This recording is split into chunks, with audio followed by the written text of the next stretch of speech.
Matthew Phelps, co-author of the Turning to God's Word Bible study, You Shall Have No Other Gods, the book of Exodus. Today we'll be talking about lesson 26 of our study, which covers the book of Exodus, chapter 35, verse 4, through chapter 37, verse 9. Previously, in the book of Exodus, we saw God give detailed instructions at great length about the construction of the tabernacle, the ark, the instruments around it, the curtains, the things to hold the curtains, the priestly vestments. Like, there's a lot of stuff that was supposed to be built and a lot of instructions about, how it was to be built, right? That was like the instructions or the manual guiding the construction. But that was God telling Moses what was going to happen. Now, and including who was going to do it. Now we're moving from instruction manual to action. So the big differences here are, since that was focusing on the instructions, there's a whole lot of detail about the what. And since we're doing it now, there's a lot more about the who and the how, and kind of the what is assumed that from carried over, but it pulls in some of it's mostly referring now to the things in the instructions. So we're building it because we're getting ready to travel. And that is kind of what this is. So we'll not focus on the what's being built. You can go back to those 2 or 3 lessons if you want to get into that detail. And we're going to really, through this video, focus on the who and the how, and kind of gloss over talking too much about the what, because we already did that. So let's figure out how this is all getting done. As we are ready to do all of the building, we need materials. There's not like some central government here that, can take funds that have been raised through taxes and go to the store and buy all of these things. People are still in the wilderness, right? So we're gathering the things via an offering. Now, where did the things come from? These people acquired so much wealth while they were in Egypt working as slaves. If you remember, they despoiled the Egyptians, who basically paid them off to leave after the plagues. They're like, you want to go? Here, take all this gold and silver and bronze and fine cloth, silk and linen and acacia wood. Just what do you want? Take it. Just get out of here, right? So these valuables very rightly belong to God, because it was via his working in the plagues that caused these to come to the people. And he's asking for some of it back to do this. That is, by the way, how tithing works now, right? Again, we can be so selfish and we can think, all this money I have is mine. I earned it. I'm the one who carried it away from Egypt after I got it, and I've been hauling it around all this time. It's clearly mine. It's in my tent. It's mine. It's in my bank account. It's mine. I went to work and I got it. It's clearly mine. Is it though? How did you come to get it? Under what authority or auspices or guidance or blessing did you come to have the things that you have? It is a very healthy attitude to think of all of the things you have as God's, and not as yours. And that's one of the takeaways here, right? All the stuff you people have is God's. He wants some of it. Why don't you give it to him? Same for us, right? He lets us use lots of his stuff and money. And sometimes he wants some of it. And when he does, we should give it to him because it's all his. That's the spiritually healthy attitude. And when we start viewing our money, our possessions, our time as ours, then we can get weird and selfish about it, right? Like, why does God want my money? God has his own money. He's all powerful. He doesn't need money at all. He doesn't need any of this. and I want it. Right? We can get so weird about money anyway, but when we think of it as ours, it's harder to give it to God. If you think about it all as God's that you get to use, then it's a lot easier. Oh, you want to use some of that for this other thing? Okay, here you go, God. It's your money anyway, and I'll just keep this other part of it that you're still letting me use. The mental shift is important, right? You either have all of your stuff and you give God what's left over and whoever has money left over, or it's all God's and you get to use it for a while, and if he wants some of it, you give it to him. And the difference in that attitude is a huge difference in how generous we are, right? So this is very much modeling that idea. And God is wanting some of his stuff to build his house, which is ultimately not for him, but for the people anyway, right? He's wanting to use his stuff to build something, for them to build something for him. This one's really easy.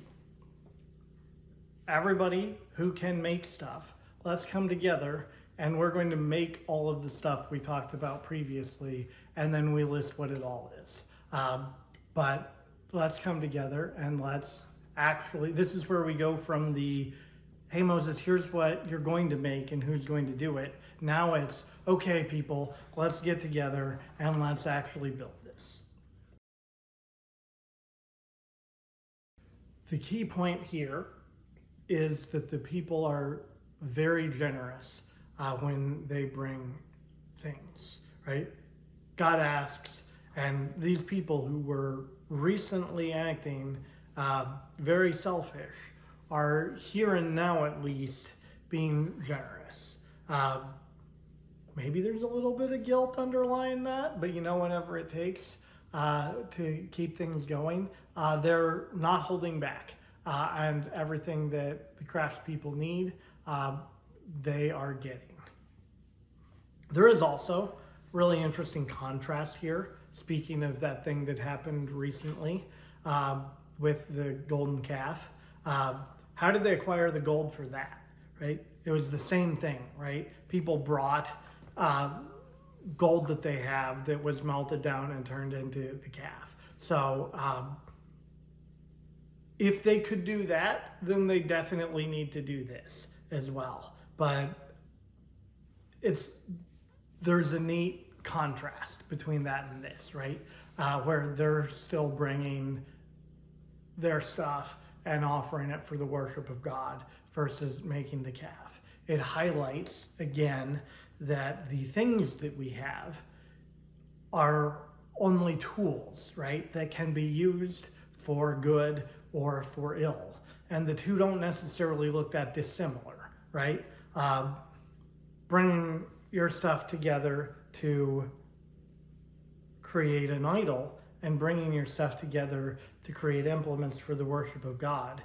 The act itself is very, very similar. And the intent and the end execution of what's done with that are a little different and make all the difference. But we can very easily exercise our resources in a way that looks good and that's bad, or in a way that maybe doesn't look that great all the time but can be really good, right? And the perspective and the reason and the motivation behind it, and the fact that it's for God, makes all the difference. Which gets back to, if you're treating it as your stuff, even when you give it, it's so easy to have an edge under that, right? Or to have a secondary agenda. Think of somebody who gives a lot of money to a parish, but decides that they want, because they give that money, that they want Father to not talk about, this thing during homilies, and makes that point. And the gift starts to become contingent upon exercising some kind of control, right? And then they're trying to buy a thing with their money, right? Is that an attitude you take if it's God's money that you're giving back to him? No, it's not. Is that an attitude you take if it's your money that you're trying to buy something with? Yes, it is. So the same or a very similar thing, depending on attitude and intention, can be not good or it can be good. And the comparison here is interesting for that regard. And again, the key takeaway for all of us trying to learn something from this is if you treat all of the things you have as though they're God's, then you will not go astray. Previously, when God was telling Moses how all of this was going to happen, he named the people he wanted to be doing the work. And we already went through the idea of them being filled with the Spirit and who they are and all of that. Here we're repeating that because we're about to do it. So we need to, let those guys know that they're actually going to be doing it. We also see it's not just them, right? Like it's kind of implied in the first instance that they're the sole artisans, not maybe quite stated, but it's kind of implied pretty heavily that they're doing a lot of it. Here, they're kind of leading a work crew and teaching other people what to do as well. So they're the ones inspired by God to know what to do. They're drawing up the plans. They're overseeing the project. But any number of other people also inspired by God are helping with the construction and are doing what these guys do. We also see that these guys are from the tribe of Judah and the tribe of Dan, which is how such kind of it becomes later in the Bible a big deal, like who's from what tribe, because we're getting closer to like the splits of the tribes and some of that drama around all of that.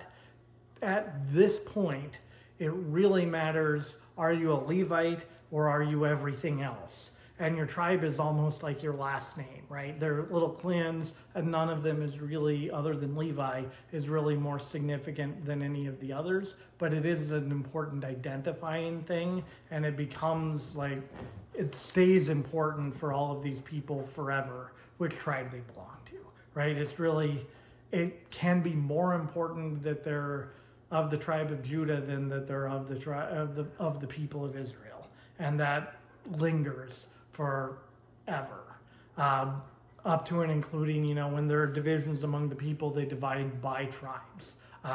It's a significant thing, but it doesn't mean yet the things it comes to mean later. Then they get started on the work. The really interesting thing here is, remember, where are they that they're doing this, right? We're still at the base of the mountain, but we're intending to leave now and go to the Holy Land. We have to do this first because this is how God comes with us, or comes with Moses, who's coming with us, right? We have to do this before we can leave because God's going to travel with Moses. And this is how God travels. So we're doing all of this now. It's also worth mentioning, I glossed over it a bit, but now is as good a time as any to bring it up. In the previous chapter, we referred to Moses meeting with God in the tent of meeting, which is only now being constructed. How does that happen? Again, I think the idea that makes the most sense is that was describing something that was still going to happen in the future, primarily, and B, being written from a different, or being pulled in from a different textual source that had slightly different details for some of this, which could also describe how we have two accounts listing all of this stuff that's being constructed. I don't think it's a big deal that that's referred to as complete and being used before it's made. The two kind of go very much hand in hand at sort of the same time here. So I'd say don't make too much out of that, but if you thought about it and were like, wait a minute, that's the thing that's going on. The other thing worth bringing up here is that this is being called a sanctuary, a word that we still use. The sanctus part of the word sanctuary is from the Latin word it's the same word that we get saint from, but it's the word that means holy, right? This is the holy thing. And remember, it's all set apart, right? That's what the idea of sanctuary is a thing that sets apart space. Here we're setting apart traveling space, but it's still like you have like cloth walls and stuff that you set up wherever you are that sets apart space. And that eventually becomes temple, which eventually becomes our church, right? Or churches. And there's still a place in our church buildings that is called a sanctuary, and it's still meant to be treated as holy. And then there's also us ourselves are supposed to be set apart, and also where that set apart place. What all of those things have in common is they're set apart for a reason, right? You create those boundaries, those barriers, to create space for meeting with God. I'll reiterate it because it's such a profound point and it's wrong most of the time in how people talk about it. Being holy doesn't come from a relationship you have with God, right? I think we think about holiness as I have this strong relationship with God, therefore I am holy. And it's the opposite of that, right? I am holy. I'm creating space, carving things out and setting them apart. And because of that, I've created the space for the relationship with God. So if you want to be all the things involved with having that deep relationship with God, don't try to have a relationship with God so that you'll become holy, because you'll never do either one. Instead, you have to become holy. You have to set yourself apart in order to create the space to have the relationship with God. You need the sanctuary as a place that you can go and meet God. You need that space carved out inside of you that you can go to meet God. And because we happen to be shooting this in the season of Lent, that's why we give things up for Lent, right? The thing you should give up is, again, I know I talked about it before, but the point is worth reiterating. You don't give up like something because you want to lose some weight, so you give up eating ice cream. And then, it's great, I lost 5 pounds during Lent, right? It's like a New Year's resolution. It's so good for me, right? The things you give up for Lent should be the things that are occupying the space that God is taking, right? It's about creating a space to have a deeper relationship with God leading up to Holy Week. And by the way, that's why it's important that you give things up instead of adding things. It's recently been in vogue to add things instead of giving them up, right? Because I'm not doing anything wrong in my life now, and I'm not, I don't have stuff going in the place of God, and what everybody needs on their plate is more stuff. And that'll definitely make more room for God if I cram in a couple decades of the rosary in bed before I go to sleep at night, kind of tiredly, speaking from experience. That is a way that I have done things, right? Not criticizing what any of you are doing, but I suggest, because of this idea of holiness and how it supports the relationship with God, that we don't build more relationship with God by adding things. We build more relationship with God by taking things away. And that's also a thing I think we get wrong, right? Like, I know I get wrong. Like, I just need to pray more or go to Mass more, although that's great, you should do that. Or go to confession more. Or, we're all about trying to execute a plan and have, these are the things I'm going to do to achieve this end goal. And we think I'm going to build my relationship with God through the things that I'm adding. But if you haven't cleared the space, it doesn't matter, right? There's no room for the relationship with God until you clear the space, which involves removing things. I know that's the hard part. I know none of us like to focus on getting stuff out of the way. That's the really messy part. But I'm going to just throw out there and suggest again, holiness enables a relationship with God, and holiness is a thing we can do, right? That directly affects our ability to have relationship with God. Set things apart, remove things, create space for God, especially, keeping a Sabbath. But there are lots of other things as well. This is like one of the key takeaways of the book of Exodus is creating holiness that enables relationship with God is such a fundamentally important thing here. It's all over the second half of it's like the whole thing of the second half of this book is doing that. Via, commandments and the sanctuary and the Sabbath and all of these things are creating space and time for relationship with God. The other key takeaway to this part is that the people are being very generous. They keep bringing, as the work is going on, they keep bringing more and more things every day to the point that Moses has to tell them to stop and say, okay, people, we have enough. Especially in light of the recent happenings here, it is a big deal. Like, it's a good sign, and the first one in a long time, maybe ever, that the people are being so generous.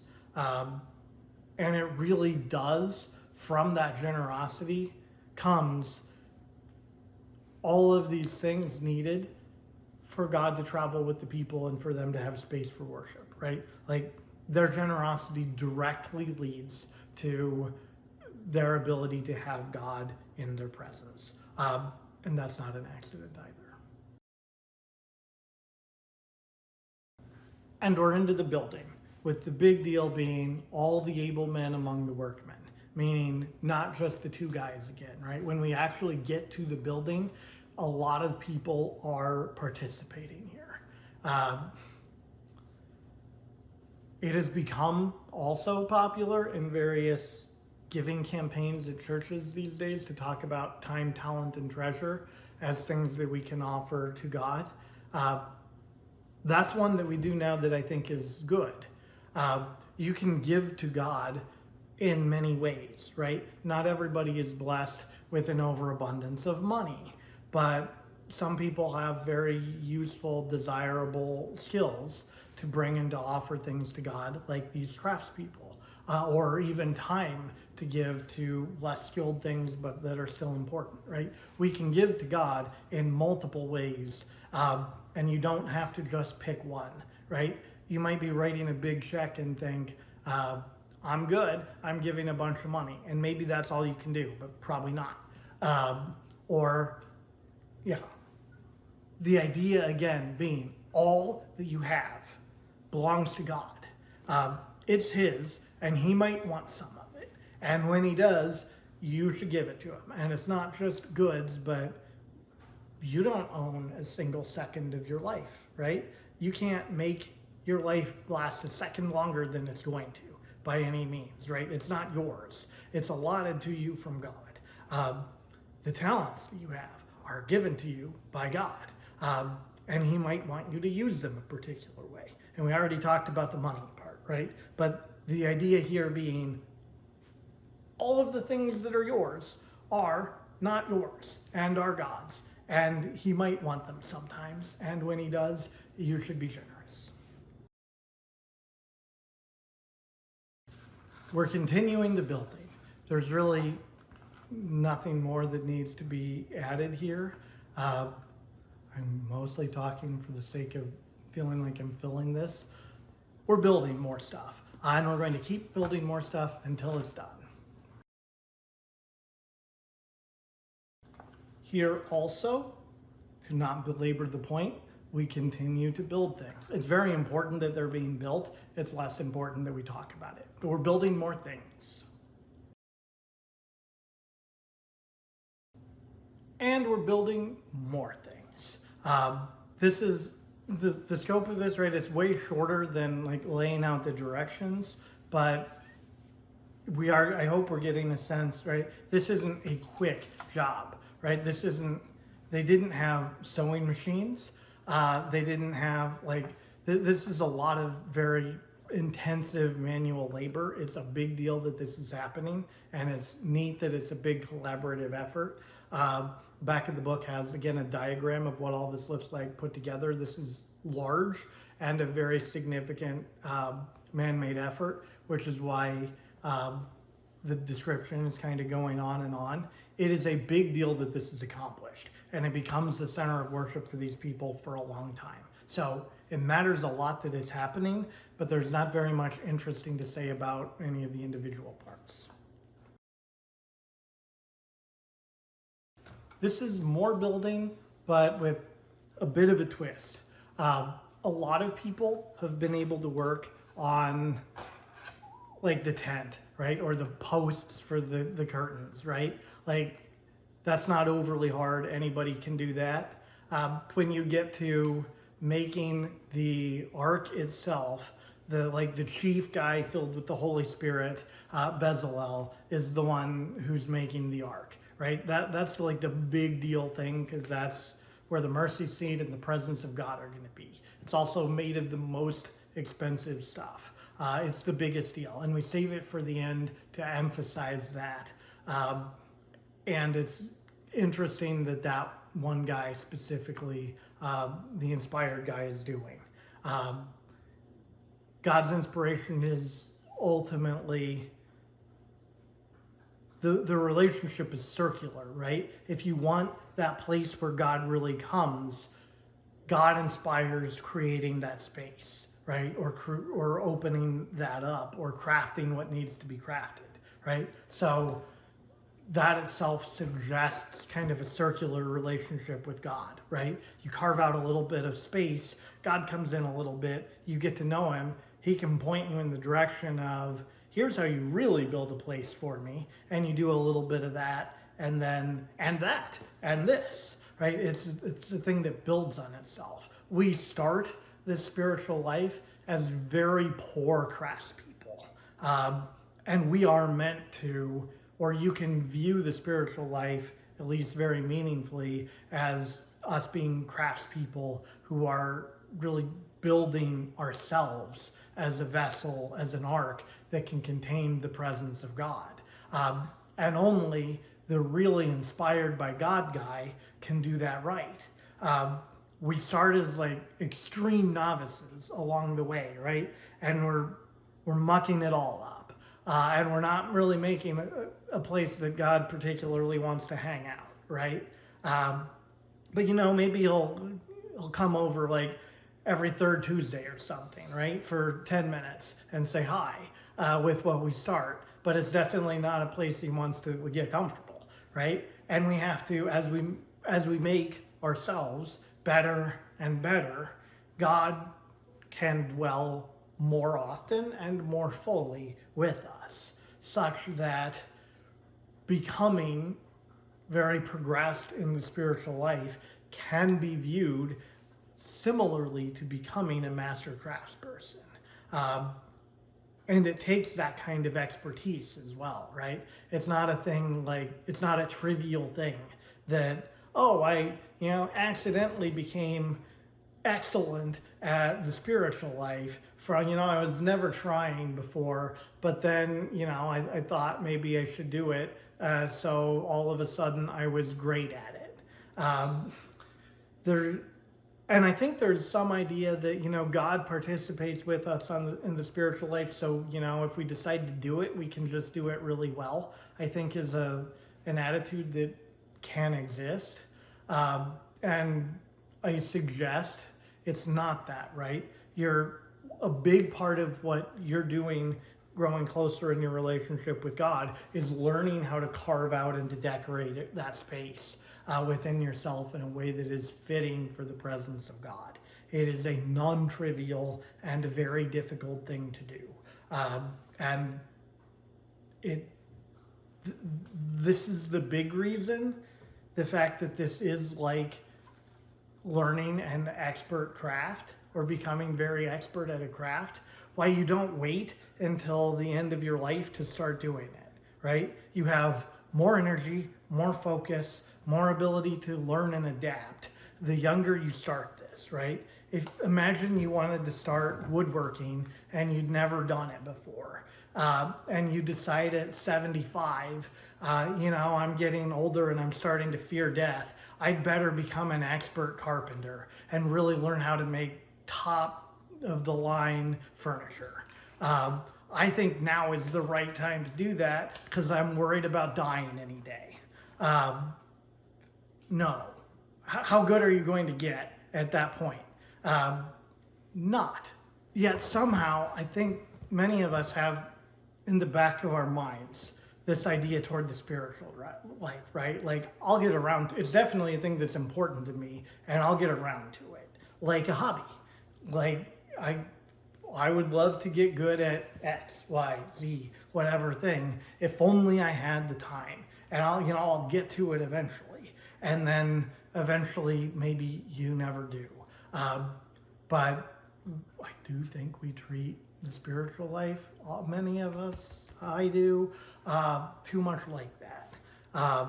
And the danger, the great danger, is you don't leave yourself time to really complete the craft quite well, right? And to really have the depth of relationship with God that is possible.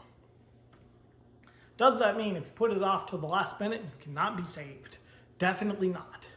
But in the vast majority of cases, if you manage to make amends and to confess your sins, die in a state of grace, you might very well still be spending a very long time in purgatory. There are people there are prodigies of the spiritual life, like there are with anything else, right? There are people who just get it once they start doing it. There are stories of people who were far away from God and go from like 0 to 100 very quickly. Moses is one of them, right? He has one encounter and like it's just a internal shift in priorities, and his identity lines up perfectly with it once that shift is made, and it's just, okay, I'm in and I'm doing it. He still does a lot of work along the way, but like he gets it and it's sort of done. That is not the ordinary experience. So in thinking about how we should be approaching this, the idea is still think about how long it takes you to get good at something that you like to do, right? I like to cook and I still mess up a morning omelet once a week because I'm not paying enough attention, right? And I think I'm pretty good at cooking most of the time now, but I still make stupid mistakes pretty often for many, many reasons. And it's the thing I do every day. There's also, you can get complacent about the things you do every day, even the ones you're good at, and stop getting better, right? Especially when you get kind of good. I'm good enough at this hobby of mine, and progress gets exponentially harder the closer you get to really, really good, right? The beginning progress can be great, and then it gets harder and harder to get a little bit better. Spiritual life is also like that. So don't get complacent is the other part of that. Don't think this is good enough. And I'll just coast on this spiritual life for a while, and I'll give some attention to some other things. To really have in this life the relationship with God that God wants us to have with Him, we need to be all in, and it needs to come first all the time, for as many years as we have to give it. And that's the point, right? And it's an important thing to reflect on, and do what you can. But you can still get to heaven. If you're watching this now and you're 80 and you're worried about, I blew my chance, that's also not the takeaway, right? You can still get to heaven, and you can still, you could come a very long way in a hurry, and you can still progress a lot in your relationship with God. And more importantly, you can be in a lot better place than if you don't try. So it is an interesting and a fruitful idea to view the spiritual life as a craft and ourselves as the thing that's being crafted, and to act accordingly. This has been an overview of Lesson 26 of the Turning to God's Word Bible Study, You Shall Have No Other Gods, the Book of Exodus. For more information, consult our written study and visit us online at turningtogodsword.com.